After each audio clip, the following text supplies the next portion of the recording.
साहब के ऑफिस में हुई थी। एक तरीके से ये उसका फॉलोअप मीटिंग भी था। उसके अलावा जो नॉन पुलिस इश्यूज हैं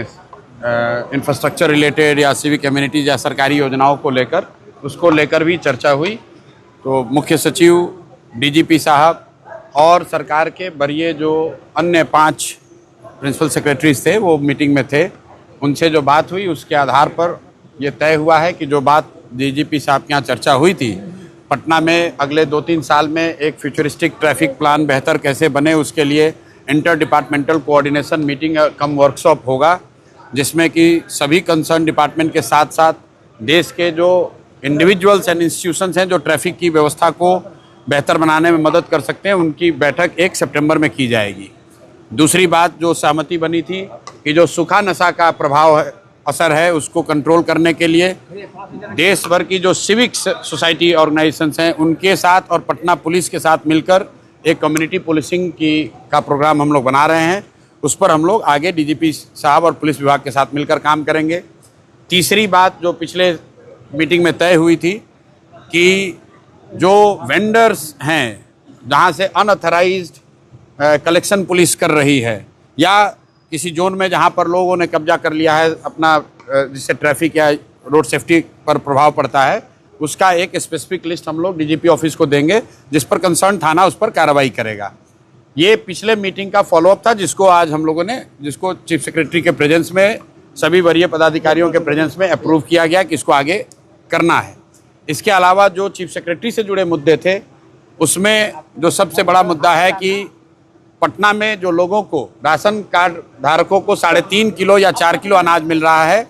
उस बात पर चर्चा हुई है और चीफ सेक्रेटरी महोदय ने यह आश्वस्त किया है कि ऑन प्रायोरिटी अगले कुछ दिनों में इसके लिए वो सभी कंसर्न पदाधिकारियों को बुला रहे हैं और हर हालत में पटना में राशन कार्ड धारकों को 5 किलो अनाज मिलेगा, ये चोरी बंद होगी, इसका उन्होंने आश्वासन दिया है। दूसरी बात, जो पटना स्मार्ट सिटी का प्रोग्राम है जिसमें कि आप सामान्यतः जो समस्याएं सुनते हैं, नाली, गली, स्ट्रीट लाइट, वेंडिंग जोन या जो ड्रेनेज की समस्या है, इस तरह की जितनी समस्याएं लोगों ने बताई थी वो पटना के म्युनिसिपल कॉरपोरेशन म्युनिसिपल कमिश्नर भी थे वहाँ मीटिंग में, उनके साथ चर्चा हो गई है। उसको कैसे बेहतर बनाना है उसके लिए एक पूरा विस्तृत हम लोग प्रयास अभी शुरू करेंगे।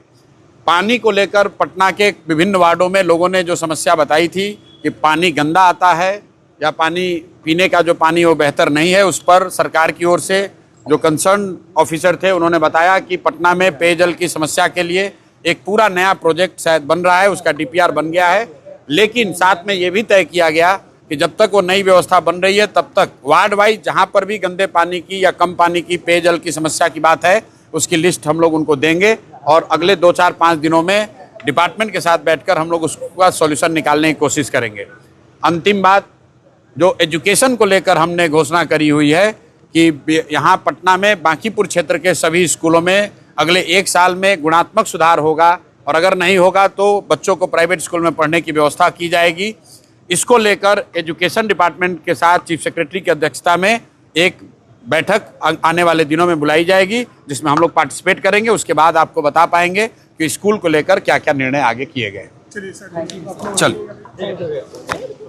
बने दीक्षांत का चैनल पार्टनर और अर्न करें लाखों रुपए प्रति महीने। चैनल पार्टनर बनने के लिए विजिट करें www.dikshans.com। हमारे YouTube चैनल को सब्सक्राइब और Facebook पेज को लाइक